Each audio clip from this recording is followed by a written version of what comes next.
Merci de vous joindre à nous dans cette émission. Il y a 36 ans, jour pour jour, le président Paul Biya prenait le pouvoir au Cameroun.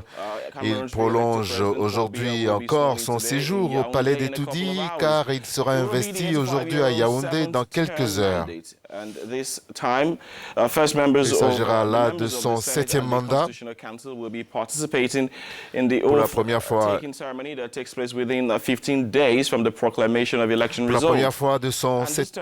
fois, les membres du Sénat et du Conseil constitutionnel participent à cette prestation après la proclamation des résultats des élections, mais la controverse demeure par rapport à l'élection présidentielle du 7 octobre qui a vu l'élection du président Biya.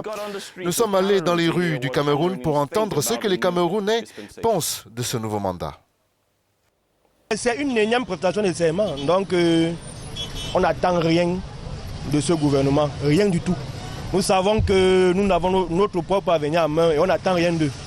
Donc nous ne sommes même pas intéressés par ça. Oui, donc c'est ça. Oui. C'est un non-événement pour nous. Nous tous, nous sommes en deuil et nous sommes véritablement, n'est-ce pas, très mal à l'aise de vivre une seconde fois ce qu'on appelle la récidive de la part du président qui est en train de prêter serment.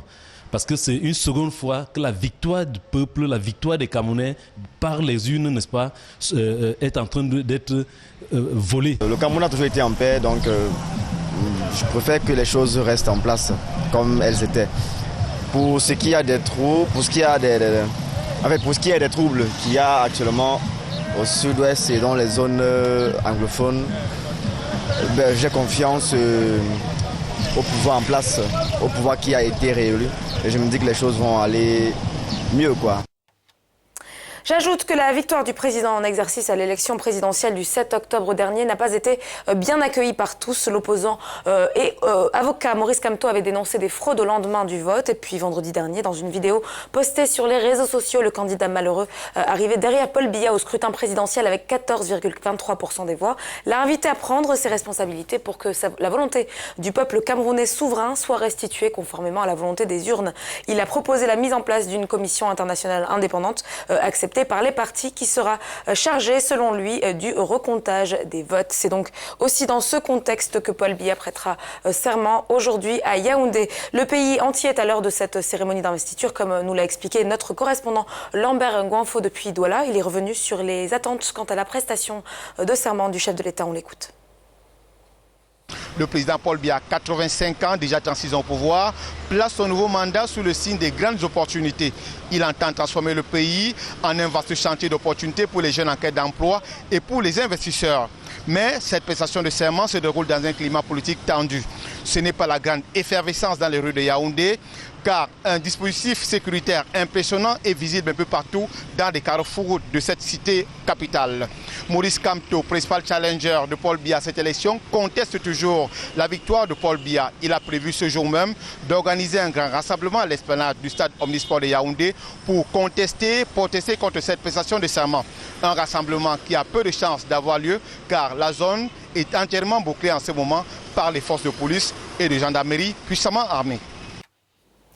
Dans ce studio avec nous, notre collègue journaliste camerounais William Baya. Bonjour William et bienvenue dans ce studio. Merci de vous joindre à nous. C'est un plaisir d'être avec vous et avec vos téléspectateurs. William, bonjour. Bonjour Anna. Bienvenue également. Merci. Alors, Paul Biya entame ce mardi un nouveau mandat à la tête du Cameroun, un 7e mandat. Ce mandat s'annonce-t-il plus difficile que les précédents, à votre avis, et au vu du contexte actuel?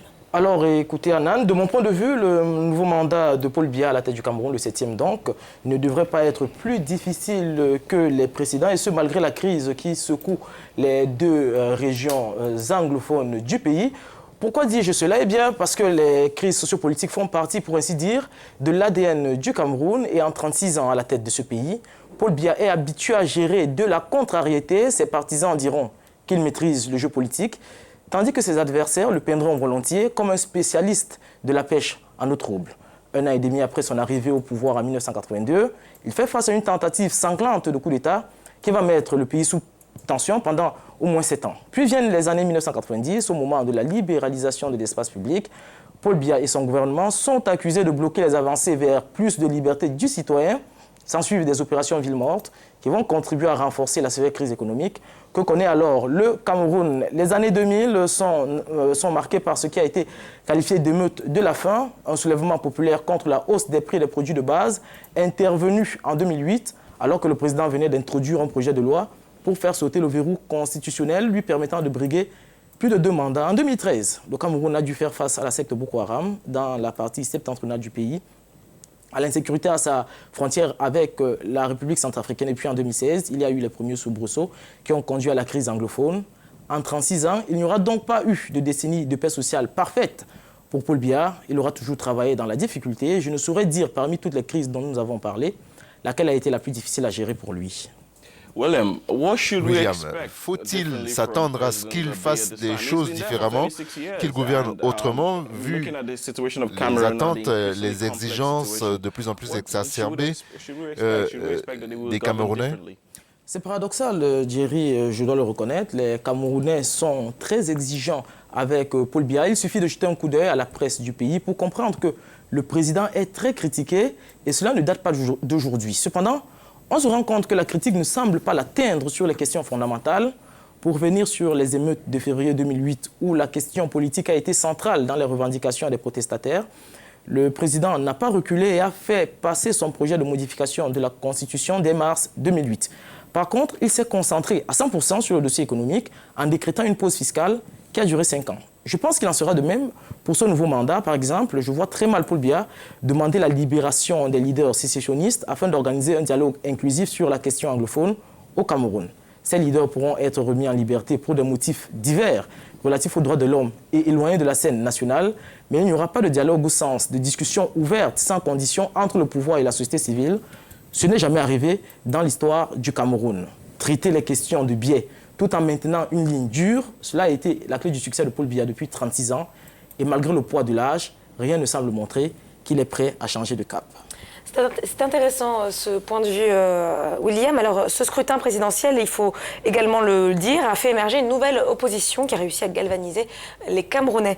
Quelle va être la clé pour qu'elle puisse, cette opposition, exister et maintenir la dynamique en attendant les législatives et les prochaines municipales également? Je ne vous apprends rien, Anan. Comme de nombreux pays africains, le Cameroun est extrêmement fragmenté du point de vue ethnique, tribal, communautaire. À cette fragmentation, disons, anthropologique, pour ne pas dire ethnologique, s'ajoute une fragmentation sociologique. Les Camerounais appartiennent à différentes classes sociales, ont différents niveaux d'éducation. Ils sont organisés en importantes communautés dans la diaspora à l'étranger. Le défi des oppositions, de mon point de vue, sera de comprendre cet éclatement et de réussir à faire regarder vers la même direction toutes ces personnes. La dernière campagne électorale a donné du Cameroun l'image d'un pays divisé contre lui-même, les intellectuels parlant entre eux, telle tribu parlant à ses membres, tel groupe professionnel à lui-même, etc.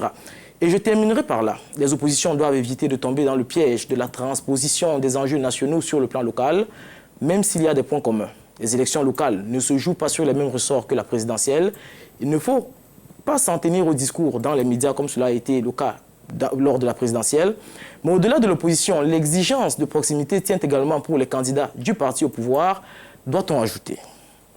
Merci beaucoup, William, pour ce point de vue, pour cet éclairage très intéressant. Merci à vous.